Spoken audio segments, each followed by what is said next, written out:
Hi guys, welcome to my channel. நான் ரொம்ப கஷ்டப்பட்டு சம்பாரிச்சின்னு சொல்ல முடியாது. என் ஹஸ்பண்ட் கிட்டே இருந்து சேவிங்ஸ் பண்ண காசு. பாவம் சாப்பிட மாட்டேங்கிறான், எப்போ பார்த்தாலும் சிக்கனே கேட்குறான்னு சொல்லிட்டு நான் ரொம்ப கஷ்டப்பட்டு வச்சுருந்த காசில் ஆர்டர் பண்ணி சிக்கன் ரைஸ் வாங்கி கொடுத்தேன். அதை சாப்பிடக்கூட கஷ்டமாக இருக்குன்னா நான் என்ன காய்ஸ் பண்ணுறது சொல்லுங்கள். பாருங்கள், நீங்களே பாருங்கள். Chicken rice. இவர் தூங்கிட்டு இருக்காரு. இப்படி சாப்பிடாம இருந்தா நான் எப்படி தான் இவனை வளர்க்கறது சொல்லுங்க. பாருங்க,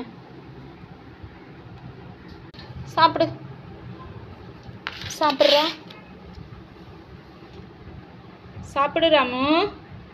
வேணாம? பிடிக்கலையா? கடை சாப்பாடு பிடிக்கலையா? பிடிக்கல